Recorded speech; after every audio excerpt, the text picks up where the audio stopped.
اللهم صل على محمد وعلى آل محمد كما صليت على إبراهيم وعلى آل إبراهيم إنك حميد مجيد. اللهم بارك على محمد وعلى آل محمد كما باركت على إبراهيم وعلى آل إبراهيم إنك حميد مجيد. أعوذ بالله من الشيطان الرجيم.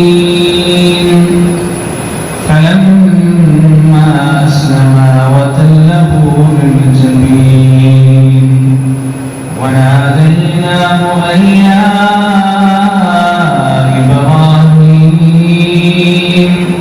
قد صدقت الرؤيا إنا كذلك نجزي المحسنين إن هذا لهو البلاء المبين وفديناه بذبح عظيم. അല്ലാഹുവിന്റെ സത്യവിശ്വാസികളായവരെ, അവന്റെ വിധിയും വിലക്കും നിയമനിർദ്ദേശങ്ങളും ജീവിതത്തിന്റെ എല്ലാ മേഖലകളിലും കഴിവിന്റെ പരമാവധി കാത്തു സൂക്ഷിച്ച് തഖ്വയുള്ളവരായി ജീവിക്കണേ എന്ന് സ്വന്തത്തെയും നിങ്ങളെയും വസിയത്ത് ചെയ്യുകയാണ്. നശ്വരമായ ഈ ലോക ജീവിതത്തിന്റെ ഓരോ നോക്കുകൾക്കും വാക്കുകൾക്കും അല്ലാഹുവിന്റെ കോടതിയിൽ ഉത്തരം പറയേണ്ടതുണ്ട്. നാളിതുവരെ സമ്പാദിച്ച സമ്പാദ്യങ്ങൾക്കോ സന്താനങ്ങൾക്കോ സ്നേഹബന്ധങ്ങൾക്കോ സ്ഥാനമാനങ്ങൾക്കോ സമൂഹങ്ങൾക്കോ സംഘടനകൾക്കോ സൽപ്പേരുകൾക്കോ അല്ലാഹുവിന്റെ കോടതിയിൽ നമ്മെ തുറക്കുവാനോ നമുക്ക് വേണ്ടി ശുപാർശ ചെയ്യുവാനോ നമ്മുടെ തെറ്റുകുറ്റങ്ങൾ ഏറ്റെടുക്കുവാനോ സാധിക്കുകയില്ല എന്നും സ്നേഹത്തിന്റെ ഭാഷയിൽ എന്നെയും നിങ്ങളെയും ഓർമ്മിപ്പിക്കുകയാണ്. പരിശുദ്ധമായ കഅബയുടെ അടുത്തേക്ക് മക്ക മുക്കറമയിലേക്ക് ഇബ്രാഹിം അലൈഹിസ്സലാത്തു വസ്സലാം തന്റെ ജീവിതകാലത്ത് യാത്ര ചെയ്തത് 5 തവണയാണ്. ആ 5ഉം ഖുർആനിലെ ആയത്തുകളിലൂടെയും സഹീഹായ ഹദീസുകളിലൂടെയും റസൂലുള്ളാഹി സ്വല്ലല്ലാഹു അലൈഹി വസല്ലമ വളരെ വ്യക്തമായി നമുക്ക് പഠിപ്പിച്ചു തന്നിട്ടുണ്ട്. ഇബ്രാഹിം നബിയുടെ 1ാമത്തെ മക്ക യാത്ര എപ്പോഴാണ്? അത് നമുക്കെല്ലാവർക്കും വളരെ വ്യക്തമായി അറിയാം. വാർദ്ധക്യം വരെ സന്താനങ്ങളില്ലാതെ അല്ലാഹു പരീക്ഷിക്കുകയും ഒരുപാട് പ്രതീക്ഷകൾക്കും ദുആകൾക്കും ശേഷം അല്ലാഹു ഒരു മകനെ നൽകുകയും ചെയ്തപ്പോൾ ആ മകനെ കുറിച്ച് ഖുർആൻ പറഞ്ഞത് ഫബശർനാഹു ബിഗുലാമിൻ ഹലീം എന്നാണ്. സ്നേഹസമ്പന്നനായ, ഇണക്കമുള്ള, ആരംഭത്വം തുളുമ്പുന്ന, ഓമനത്വം തുളുമ്പുന്ന നല്ല ഒരു മകനായിട്ടാണ് പരിശുദ്ധ ഖുർആൻ വിവരിച്ചത്. ഇബ്രാഹിം അലൈഹിസ്സലാത്തു വസ്സലാമിന് വാർദ്ധക്യകാലത്ത് അല്ലാഹു നൽകിയ നല്ല ഒരു മകൻ. ആ മകന്റെ ജനനശേഷമാണ് 1ാമത്തെ യാത്ര ഉണ്ടാകുന്നത്. ആ യാത്രയിൽ അദ്ദേഹത്തിന്റെ കൂടെ ആ മകന്റെ ഉമ്മ ഹാജറ ബീവിയും ആ മകൻ ഇസ്മായിൽ അലൈഹിസ്സലാത്തു വസ്സലാമും ഉണ്ട്. ഇബ്രാഹിം അലൈഹിസ്സലാത്തു വസ്സലാമിന്റെ 1ാമത്തെ തവണയിലെ യാത്ര എന്ന് പറയുന്നത് ഹൃദയഭേദകമാണ്. ഒരു പിതാവ് ഒരുപാട് വർഷം പ്രതീക്ഷിച്ചിട്ട് ഒരു കുട്ടിയെ കിട്ടുമ്പോൾ എന്തെല്ലാം സ്വപ്നങ്ങൾ, എന്തെല്ലാം ആഗ്രഹങ്ങൾ, എന്തെല്ലാം പ്രതീക്ഷകൾ അയാളുടെ മനസ്സിലുണ്ടാകും. ഇവിടെയുള്ള ഉപ്പമാരായ ആളുകൾക്കറിയാം, ഒരു കുട്ടി അതിന്റെ ഉമ്മയുടെ ഗർഭപാത്രത്തിൽ ഉണ്ടാക്കുമ്പോൾ തന്നെ എന്തൊക്കെ കണക്കുകൂട്ടലുകളാണ് ആ കുട്ടികളെ കുറിച്ച് നമ്മൾ ഉണ്ടാക്കിയെടുക്കുന്നത്. എന്തൊക്കെ സ്വപ്നങ്ങളും പ്രതീക്ഷകളും പ്രത്യാശകളുമാണ് ആ കുട്ടിയെ കുറിച്ച് നമ്മൾ നെയ്തെടുത്തുകൊണ്ടിരിക്കുന്നത്. ഇവിടെ ഇബ്രാഹിം അലൈഹിസ്സലാത്തു വസ്സലാം ഹാജറ ബീവി ഗർഭം ധരിച്ച അന്ന് തൊട്ട് അദ്ദേഹത്തിന്റെ മനസ്സിൽ ഒരുപാട് പ്രതീക്ഷകളും പ്രത്യാശകളും ഉണ്ടായിട്ടുണ്ടാവും. കാരണം അദ്ദേഹത്തിന്റെ ഏറ്റവും വലിയ ടെൻഷൻ എന്തായിരുന്നു? അദ്ദേഹത്തിന് കളിപ്പിക്കാൻ ഒരു മോനെ കിട്ടില്ല എന്നല്ല, വാർദ്ധക്യത്തിൽ അദ്ദേഹത്തെ സംരക്ഷിക്കാൻ ഒരു താങ്ങും തണലും ഇല്ല എന്നുള്ളതുമല്ല. അദ്ദേഹത്തിന് ഏറ്റവും വലിയ വ്യാധി എന്തായിരുന്നു? ഏറ്റവും വലിയ പ്രയാസം എന്തായിരുന്നു? എന്റെ കാലത്തിന് ശേഷം എന്റെ ഈ പ്രബോധനത്തിന്റെ ദൗത്യം ഏറ്റെടുക്കാൻ ഇനിയാണ്. ഞാൻ സഞ്ചരിച്ച പാതയിലൂടെ ജനങ്ങൾക്ക് ആ സഞ്ചാരപാത കാണിച്ചു കൊടുക്കാൻ ഇനി ആരാണ് എന്നതായിരുന്നു ഇബ്രാഹിം അലൈഹിസ്സലാത്തു വസ്സലാമിന്റെ ഏറ്റവും വലിയ മനോഹരത. നല്ല അറുതി വരെ പോവാൻ ഇസ്മായിൽ അലൈഹിസ്സലാത്തു വസ്സലാമിന്റെ ജനനം. പക്ഷേ അല്ലാഹു സുബ്ഹാനഹു വ തആല ഇബ്രാഹിം അലൈഹിസ്സലാത്തു വസ്സലാമിനെ ഖലീൽ എന്ന പദവി നൽകുന്നതിന് വേണ്ടി ജീവിതത്തിലുടനീളം പരീക്ഷിക്കുകയായിരുന്നു. ജീവിതത്തിന്റെ അവസാനം വരെ ഇബ്രാഹിം അലൈഹിസ്സലാത്തു വസ്സലാമിന്റെ പരീക്ഷണമായിരുന്നു അല്ലാഹുവിന്റെ. ആ പരീക്ഷണത്തിൽ ഒന്നാമത്തെ യാത്ര. എന്താ അല്ലാഹു പറഞ്ഞത്? ഇബ്രാഹിം, നിന്റെ ഭാര്യയോടും നിന്റെ മകനോടുമൊത്തുള്ള ജീവിതം തൽക്കാലം ഞാൻ നിനക്ക് അനുവദിക്കുന്നില്ല. അതുകൊണ്ട് അവരെ നീ എന്ത് ചെയ്യണം? മക്കയിൽ കൊണ്ടുചെന്നാക്കണം. അന്നത്തെ മക്ക എന്ന് പറയുന്നത് നമുക്കറിയാം, ഇന്നത്തെ മക്കയല്ല. ഇന്നത്തെ മക്ക ഇന്നത്തെ രീതിയിൽ ആയിത്തീരുന്നത് മഹാനായ ഇബ്രാഹിം അലൈഹിസ്സലാത്തു വസ്സലാമിന്റെ ഒരു പ്രാർത്ഥനയിലൂടെയാണ്. ഇൻഷാഅല്ലാഹ് നമുക്ക് അടുത്ത ആഴ്ച പറയാം. ഇന്നത്തെ മക്ക എന്ന് പറയുന്നത് അത്യാധുനികമാണ്, കോൺക്രീറ്റ് കാടാണ് ഇന്നത്തെ മക്ക എന്ന് പറയുന്നത്. അവിടെ കിട്ടാത്ത ഫലവർഗ്ഗങ്ങളില്ല, ഭക്ഷണങ്ങളില്ല, ഡിഷുകളെല്ലാം സുലഭമാണ് ഇന്ന് മക്കയിൽ. ഇബ്രാഹിം അലൈഹിസ്സലാത്തു വസ്സലാം തന്റെ ഭാര്യയുടെയും തന്റെ ചോരപ്പൈതലിനെയും കൈപിടിച്ച് മല കയറി വരുമ്പോ ആ മക്കയിൽ എവിടെയാണ് വെള്ളമെന്ന് പോലും ആ മഹാനുഭവൻ അറിയുമായിരുന്നില്ല. ആ മക്കയിൽ എവിടെയെങ്കിലും മനുഷ്യന്റെ കാലടികളേറ്റിട്ടുണ്ടോ എന്ന് പോലും അറിയില്ല. ആ പാറത്തുരുത്തുകളിൽ എവിടെയെങ്കിലും ഹിംസ്രജന്തുക്കളും ചെന്നായ്ക്കളും കാത്തിരിക്കുന്നുണ്ടോ എന്ന് പോലും അറിയില്ല. അള്ളാഹുവിന്റെ കൽപ്പനയൊന്നു മാത്രം മുന്നിൽ വെച്ചിട്ടാണ് ഇബ്രാഹിം അലൈഹിസ്സലാത്തു വസ്സലാം ഹാജറ ബീവിയെയും തന്റെ മകനെയും കൊണ്ട് മക്കയിലേക്ക് പോകുന്നത്.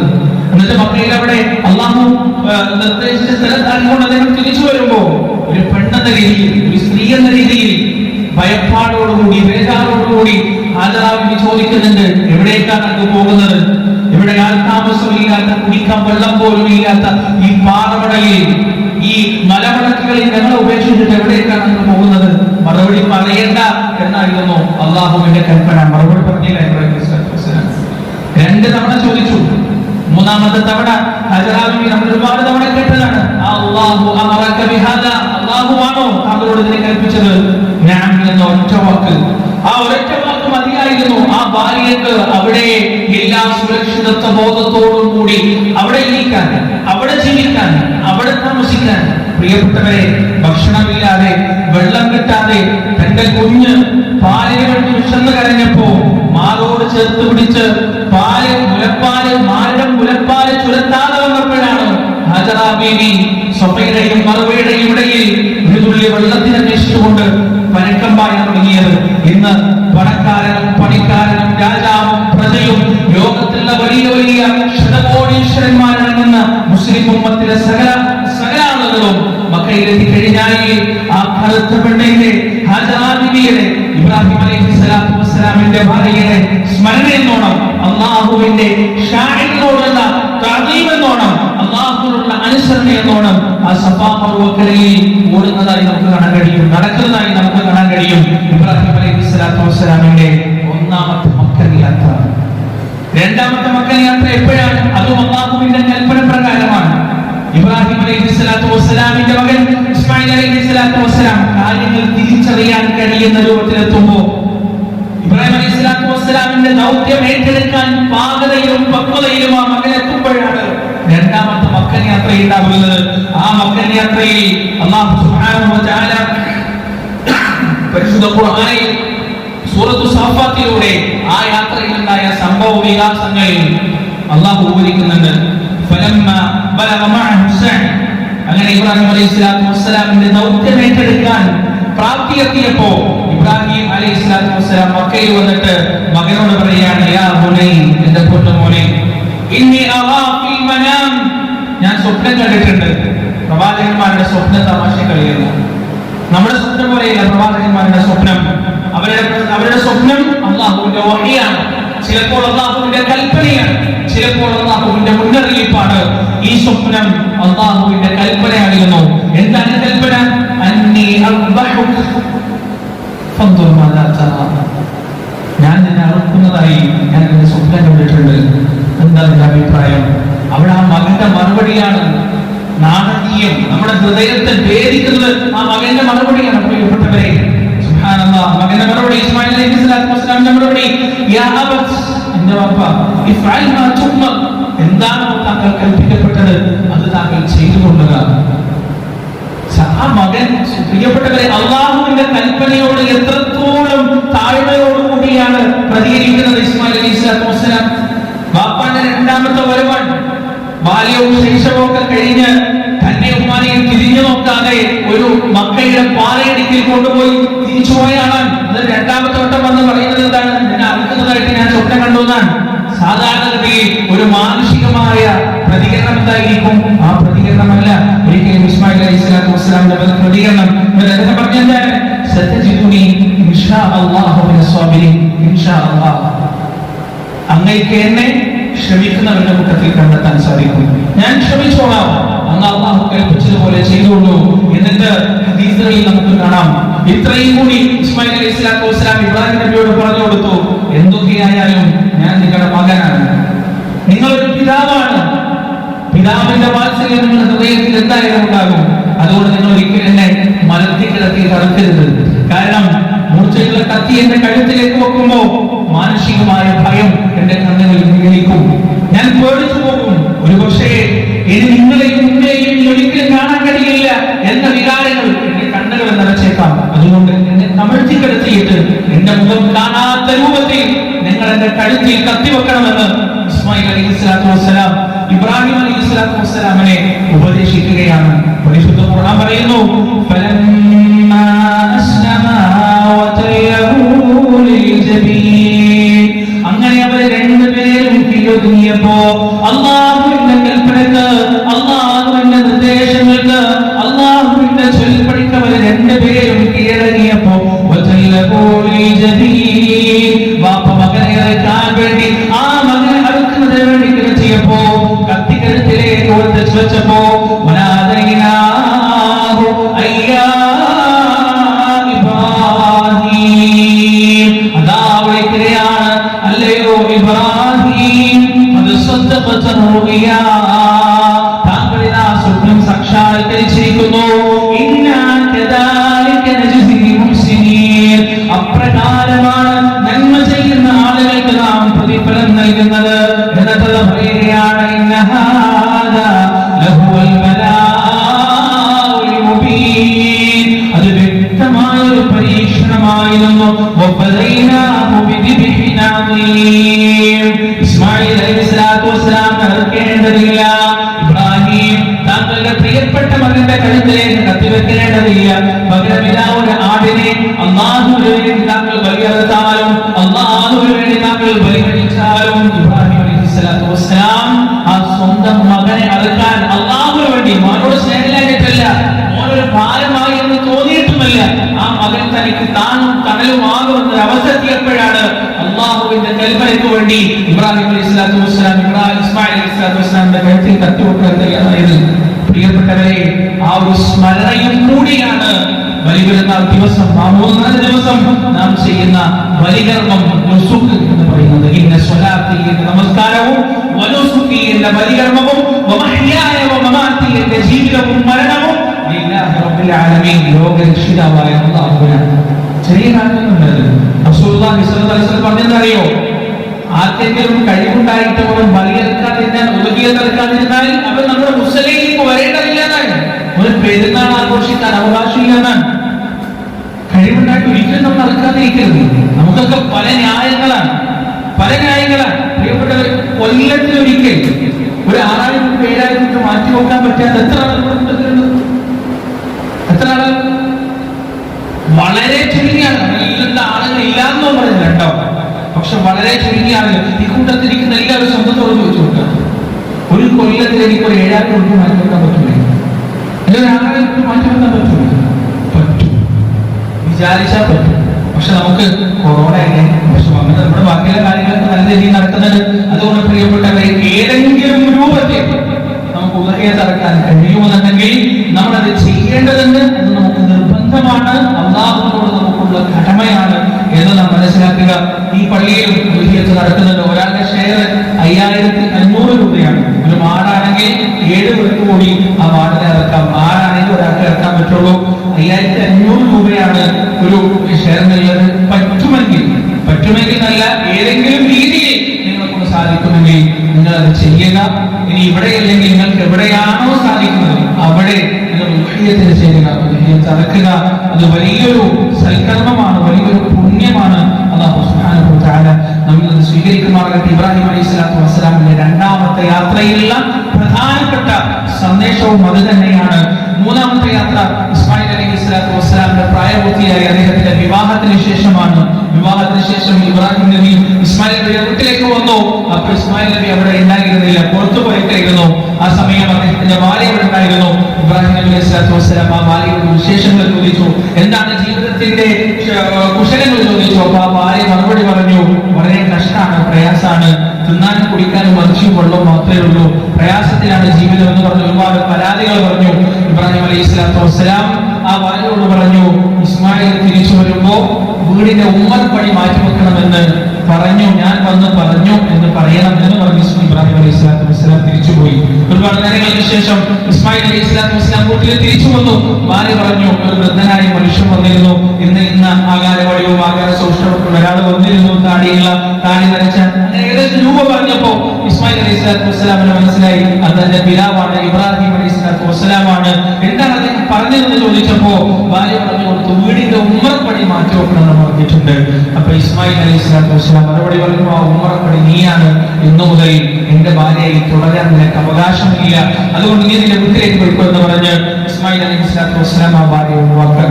വീണ്ടും ഇബ്രാഹിം അലൈഹിസ്സലാത്തു വസ്സലാം നാലാമത്തെ തവണ വരുമ്പോഴും ഇസ്മായിൽ അലൈഹിസ്സലാത്തു വസ്സലാം അദ്ദേഹത്തിന്റെ വീട്ടിലില്ല. അപ്പോൾ അവിടെ ഉണ്ടായിരുന്നത് രണ്ടാമത്തെ ഭാര്യയാണ്. ആ ഭാര്യയോട് ഇബ്രാഹിം അലൈഹിസ്സലാത്തു വസ്സലാം കുശലങ്ങൾ ചോദിച്ചു, വിശേഷങ്ങൾ ചോദിച്ചു. ആ ഭാര്യയുടെ മറുപടി, അൽഹംദുലില്ലാ, അല്ലാഹുവിന്റെ സ്തുതി, തിന്നാൻ ആവശ്യത്തിന് മാംസം കിട്ടുന്നുണ്ട്, കുടിക്കാൻ ആവശ്യത്തിന് വെള്ളം കിട്ടുന്നുണ്ട്, ജീവിതം സന്തോഷത്തിലാണ് എന്ന് മറുപടി പറഞ്ഞു. ഇബ്രാഹിം അലൈഹിസ്സലാത്തു വസ്സലാം ആ ഭാര്യയോട് പറഞ്ഞു, ഇസ്മായിൽ തിരിച്ചു വന്നാൽ നീ പറയണം വീടിന്റെ ഉമ്മറപ്പടി ഉറപ്പിച്ചു നിർത്താൻ. ഇത് രണ്ടും രണ്ട് മെന്റാലിറ്റിയാണ്, സ്ത്രീകളുടെ രണ്ട് മാനസിക നിലയാണ്. നമ്മൾ എന്തുകൊണ്ടാണ് ഭാര്യമാരെ തെരഞ്ഞെടുക്കുമ്പോൾ ദീനുള്ള ഭാര്യമാരെ തെരഞ്ഞെടുക്കുന്ന റസൂലുള്ളാഹി സ്വല്ലല്ലാഹു അലൈഹി വസല്ലം പറഞ്ഞത്? സ്ത്രീകൾ അവർക്ക് ഏത് രൂപത്തിലാണ് അവർ ആഗ്രഹിക്കുന്നത് ആ രൂപത്തിൽ നമുക്ക് മാറാൻ കഴിയുന്നതാണ്. ചില സ്ത്രീകളെ കണ്ടിട്ട് അവര് വാടക വീട്ടിലാണ് താമസിക്കുന്നതെങ്കിലും കഷ്ടപ്പെട്ടിട്ടാണ് ജീവിക്കുന്നതെങ്കിലും അവർ സംതൃപ്തരായിരിക്കും. ഇങ്ങനെ ജീവിക്കുന്നത് അവരെപ്പോഴും തങ്ങളെക്കാൾ താഴേക്കടയിലുള്ള ആളുകളെക്കാൾ നോക്കുക. ചെറ്റക്കുള്ളിൽ ജീവിക്കുന്നവരുണ്ട്, കടത്തുമേലിൽ കിടന്നുറങ്ങുന്നവരുണ്ട്, ഒരു വാഹനം പോലും ഇല്ലാതെ എല്ലാ സമയവും ബസ്സിന് പോലും യാത്ര ചെയ്യാൻ കഴിയാതെ കാൽനടയായി ഒരുപാട് ദൂരം സഞ്ചരിക്കുന്നവരുണ്ട്. അതൊക്കെ വെച്ച് നോക്കുമ്പോൾ ഞാൻ എത്രയോ ഭാഗ്യവതിയല്ലേ എന്ന് ചിന്തിക്കുന്ന സ്ത്രീകളുണ്ട്. വളരെ കുറവാണ്. സാധാരണഗതിയിൽ നമ്മുടെ നാട്ടിലെ സ്ത്രീകളുടെ ചിന്ത എന്താണ്? അവരെപ്പോഴും ഉയർന്നതിലേക്കാണ് നോക്കുക. ഒരു നില വീട്ടിൽ താമസിക്കുന്നവർ അവിടെ എന്താണ് പറയുക, ഓളെ വീട് നോക്കിയാട്ടെ, അവിടെ എന്തെല്ലാം ഫർണിച്ചറുകളുണ്ട്, അവിടുത്തെ ഫ്രിഡ്ജ് കണ്ടില്ല, അവിടുത്തെ വാഷിംഗ് മെഷീൻ കണ്ടില്ല, അവിടുത്തെ അത് കണ്ടില്ല. അയാളെ കാല് ഇങ്ങനെ ഓരോന്ന് ചോദിച്ച് ഭർത്താവിനെ ബുദ്ധിമുട്ടിക്കുകയും പ്രയാസപ്പെടുത്തുകയും ചെയ്യുന്ന സ്ത്രീകളാണ് അധികവും. പക്ഷേ ആദ്യം പറഞ്ഞതുപോലെയുള്ള സ്ത്രീകളും ഉണ്ട്. അങ്ങനെയുള്ള സ്ത്രീകൾ ഉണ്ടാവണം എന്നുണ്ടെങ്കിൽ അവർക്ക് ആദ്യമായി വിവാഹം കഴിക്കുമ്പോൾ നാം നോക്കേണ്ട ഗുണമെന്താണ്? ദീനാണ്, അല്ലാഹുവിനെ കുറിച്ചുള്ള ഭയമാണ്. ഇസ്മായിൽ അലൈഹിസ്സലാത്തു വസ്സലാമിന്റെ രണ്ടാമത്തെ കല്യാണം കഴിച്ച ഭാര്യ അങ്ങനെ ഒരു സ്ത്രീയായിരുന്നു.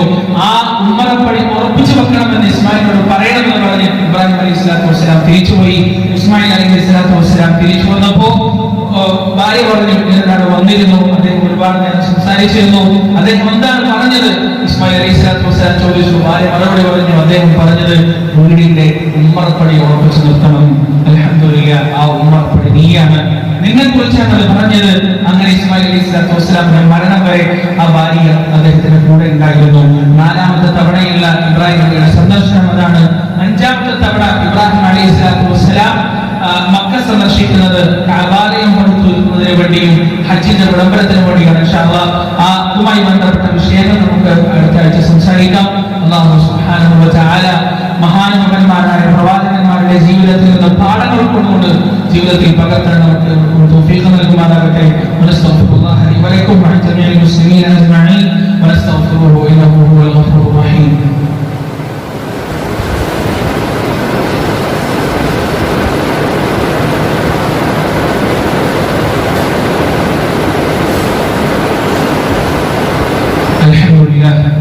الحمد لله رب العالمين، الصلاة والسلام على رسول الأمين وعلى آله وأصحابه أجمعين. أما بعد، يا أيها الذين آمنوا اتقوا الله حق تقاته ولا تموتن إلا وأنتم مسلمون.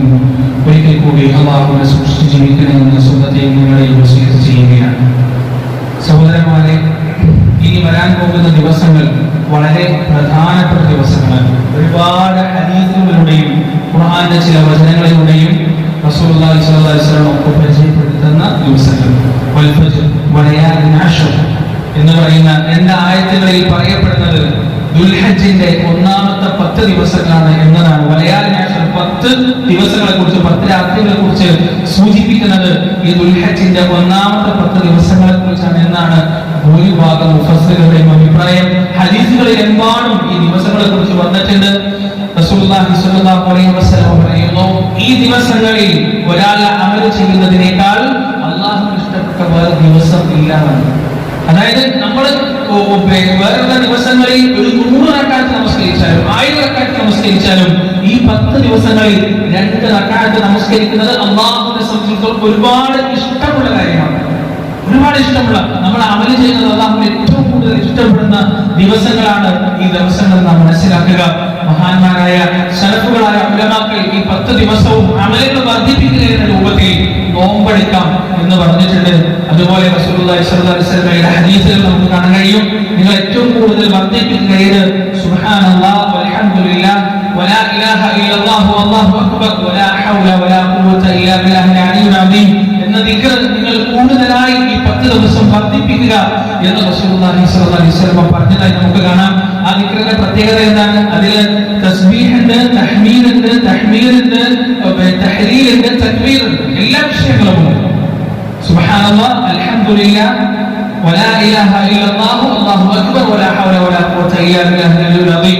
ഇത് കൂടുതൽ വർദ്ധിപ്പിക്കാൻ ഈ ദിവസങ്ങളിൽ റസൂലുള്ളാഹി സ്വല്ലല്ലാഹു അലൈഹി വസല്ലം പറഞ്ഞതായി നമുക്ക് കാണാം. അതുപോലെ തന്നെ നമ്മുടെ സാധാരണ നമസ്കരിക്കാത്ത സുന്നത്ത് നിസ്കാരങ്ങൾ ഉണ്ടാവും. ആ സാധാരണ നമസ്കരിക്കാത്ത സുന്നത്ത് നിസ്കാരങ്ങളൊക്കെ നമുക്ക് ഈ 10 ദിവസം എക്സ്ട്രാ നമസ്കരിക്കാവുന്നതാണ്. ദായിമായി നമസ്കരിക്കുന്ന, ദായിമായി ചെയ്യുന്ന ഇബാദത്തുകളാണ് അല്ലാഹുവിന് കൂടുതൽ ഇഷ്ടമെങ്കിലും ഈ 10 ദിവസം അല്ലാഹുവിന്റെ പ്രീതി ഉദ്ദേശിച്ചുകൊണ്ട് നമുക്ക് എന്ത് ചെയ്യാം? ഒരുപാട് അമലുകൾ വർദ്ധിപ്പിക്കാം. നമുക്ക് തഹജ്ജുദ് നമസ്കരിക്കാം, അതുപോലെ ദുഹർ നമസ്കാരം, സുബ്ഹിന്റെ മുമ്പ് 2 റക്അത്ത് സുന്നത്ത് നിസ്കരിക്കാം, ദുഹറിന് മുമ്പ് 4 ശേഷം 4 റക്അത്ത് നമസ്കരിക്കാം, 8 റക്അത്ത് സുന്നത്ത് ദുഹർ നമസ്കരിക്കാം. അതുപോലെ തന്നെ അസറിന്റെ മുമ്പ് 4 റക്അത്ത് സുന്നത്ത് നിസ്കരിക്കാം, മഗ്രിബിന്റെ മുമ്പ് 2 റക്അത്ത് നിസ്കരിക്കാം, ശേഷം 2 റക്അത്ത് നിസ്കരിക്കാം. അതുപോലെ തന്നെ ഇശാക്ക് മുമ്പ് 2 റക്അത്ത് നിസ്കരിക്കാം, ശേഷം 2 റക്അത്ത് നിസ്കരിക്കാം. അതുപോലെ തന്നെ രാവിലെ 7 മണി മുതൽ 12 മണി വരെയുള്ള സമയത്ത് നമുക്ക് ചെയ്യാം ദുഹാ നമസ്കാരം 8 റക്അത്ത് വരെ നമസ്കരിക്കാം. 12 വരെ റസൂൽ നിസ്കരിച്ചിട്ടുണ്ട്, 8 റക്അത്ത് വരെ നമുക്ക് എന്ത് ചെയ്യാം? നമസ്കരിക്കാം. ഈ അമലുകളെല്ലാം, അതുപോലെ തന്നെ ഖുർആൻ പാരായണം ചെയ്യുക, സ്വതക്ക ചെയ്യുക, പാവപ്പെട്ടവർക്ക് ഭക്ഷണം എത്തിച്ചു കൊടുക്കാൻ ശ്രമിക്കുക. ഈ അമലുകളൊക്കെ എന്ത് ചെയ്യുക? നമ്മുടെ ദിവസങ്ങളിൽ കൂടുതലായി വർദ്ധിപ്പിക്കാൻ ശ്രമിക്കുക. അള്ളാഹുവിന്റെ തൃപ്തിയിലും അള്ളാഹുവിന്റെ പ്രീതിയിലുമാണ് പ്രിയപ്പെട്ടവരെ ദുനിയവിയായതും ഉഖ്റവിയായതുമായ വിജയമെന്ന് നാം മനസ്സിലാക്കുക. അതിനുവേണ്ടി പ്രയത്നിക്കുക. അതുപോലെ തന്നെ ദുആ, ഈ 10 ദിവസങ്ങളിൽ പരമാവധി നമ്മൾ ദുആ വർദ്ധിപ്പിക്കുക. നമ്മുടെ ആവശ്യങ്ങൾ മുഴുവൻ അള്ളാഹുവിനോട് ചോദിക്കുക. നാം കടക്കാരായിട്ടുണ്ട്, ദാരിദ്ര്യം നമ്മെ തേടിയെത്തിയിട്ടുണ്ട്, നമ്മുടെ കച്ചവടം തകർന്നിട്ടുണ്ട്, നമ്മുടെ കുടുംബത്തിൽ ഒരുപാട് ആൾ മരിച്ചു പോയിട്ടുണ്ട്, ഒരുപാട് ആളുകൾ രോഗം കൊണ്ട് പ്രയാസപ്പെടുന്നുണ്ട്, ഒരുപാട് പ്രയാസങ്ങൾ നമ്മുടെ റബ്ബിനോട് നമുക്ക് പറയാനുണ്ട്. നാം ഈ 10 ദിവസം പറയുന്നത് അല്ലാഹുവിന് ഒരുപാട് ഇഷ്ടമുള്ള കാര്യമാണ്. അതുകൊണ്ട് തന്നെ അവൻ ആ ദുആക്ക് ഉത്തരം നൽകുകയും ചെയ്യും. അതുകൊണ്ട് അമലുകൾ വർദ്ധിപ്പിക്കുക. അല്ലാഹു സുബ്ഹാനഹു വ തആല നമുക്ക് തൗഫീഖ് നൽകുമാറാകട്ടെ. പ്രിയപ്പെട്ടവരെ, ഓർക്കുക, അടുത്ത ആഴ്ച ഇതേ സമയം ഒന്നുകൂടി നിങ്ങളെ ഈ 10 ദിവസത്തെ കുറിച്ച് ഓർമ്മിപ്പിക്കുന്ന സമയമാകുമ്പോഴേക്കും ആ 10 ദിവസത്തിന്റെ ഭൂരിഭാഗവും കഴിഞ്ഞു പോയിട്ടുണ്ടാവും. അതുകൊണ്ട് അറിയുക, റമദാൻ മാസത്തിലെ പകലിനേക്കാൾ ശ്രേഷ്ഠതയുള്ളതാണ് ഈ 10 ദിവസം എന്ന് ഉലമാക്കൾ പറഞ്ഞിട്ടുണ്ട്. റമദാൻ മാസത്തിലെ പകലിനേക്കാൾ ശ്രേഷ്ഠത ദുൽഹജ്ജ് ഒന്നാമത്തെ 10 ദിവസത്തിനുണ്ട് എന്ന് ഉലമാക്കൾ പറഞ്ഞതായി നമുക്ക് കാണാം. അതുകൊണ്ട് നാം അതിനെ പരമാവധി ഉപയോഗപ്പെടുത്തുക, പ്രയോജനപ്പെടുത്തുക. അല്ലാഹു സുബ്ഹാനഹു വ തആല അതിന് നമുക്ക് തൗഫീഖ് നൽകുമാറാകട്ടെ. ഞങ്ങൾ നിന്ന് വന്നുപോയ ചെറുതും വലുതും രഹസ്യവും പരസ്യവും അറിഞ്ഞും അറിയാതെയും എല്ലാ തെറ്റുകുറ്റങ്ങളും ഞങ്ങൾക്ക് പുറത്തു മാപ്പാക്കി തരണേ. എല്ലാ പാവങ്ങളിൽ നിന്നും പൂർണ്ണമായി ഞങ്ങൾ ശുദ്ധിയാക്കണേ. അല്ലാഹു ഞങ്ങളെ ബാധിച്ച ഈ മഹാമാരിയിൽ നിന്ന്, അതിന്റെ വ്യത്യസ്തങ്ങളായ വകഭേദങ്ങളിൽ നിന്ന് ഞങ്ങളെയും ഞങ്ങളുടെ കുടുംബക്കാരെയും ഞങ്ങളുടെ ഉമ്മവാപ്പമാരെയും ഞങ്ങളുടെ സഹോദരന്മാരെയും ഞങ്ങളുടെ അയൽക്കാരെയും ഞങ്ങളുടെ ഭാര്യമാരെയും മക്കളെയും എല്ലാവരെയും നീ കാത്തു സംരക്ഷിക്കണേ. അല്ലാഹുവേ, പൂർണ്ണമായും ലോകത്തെ, ഞങ്ങളുടെ രാജ്യത്തെ, ഞങ്ങളുടെ നാടിനെ ഈ മഹാമാരിയിൽ നിന്ന് പൂർണ്ണമായും മുക്തമാക്കണമേ. ജനജീവിതം സാധാരണഗതിയിലാക്കണ റഹ്മാനെ. അല്ലാഹു ഞങ്ങളിൽ നിന്ന് വന്നുപോയ, ഞങ്ങളിൽ നിന്ന് വിട പറഞ്ഞു പോയ ഞങ്ങളുടെ കുടുംബക്കാർ, അവർക്ക് നീ മഗ്ഫിറത്തും റഹ്മത്തും നൽകണേ റബ്ബേ. അവർക്ക് സ്വർഗ്ഗം നൽകണേ നാഥ. അവരെ നരകത്തിൽ നിന്നും ഖബർ ശിക്ഷയിൽ നിന്നും ബർസഖിയായ എല്ലാ ബുദ്ധിമുട്ടുകളിൽ നിന്നും കാത്തു സംരക്ഷിക്കണേ റബ്ബേ. والجلاء من سيء الأسقام. اللهم أجرنا في مصيبتنا واخلف لنا خيرا منها. اللهم آتنا دواء لهذا المرض يا أرحم الراحمين. اللهم إنا نعوذ بك من جهد البلاء ودرك الشقاء وسوء القضاء وشماتة الأعداء. اللهم احفظ المسلمين والمسلمات والمؤمنين والمؤمنات من هذا المرض يا أرحم الراحمين. اللهم اغفر للمؤمنين والمؤمنات والمسلمين والمسلمات الأحياء منهم والأموات إنك مجيب الدعوات يا قاضي الحاجات. ربنا ظلمنا أنفسنا وإن لم تغفر لنا وترحمنا لنكونن من الخاسرين. ربنا آتنا في الدنيا حسنة وفي الآخرة حسنة وقنا عذاب النار. ربنا تقبل منا إنك أنت السميع العليم وتب علينا إنك أنت التواب الرحيم. وصلى الله على نبينا محمد وعلى آله وأصحابه ومن تبعهم بإحسان إلى يوم الدين.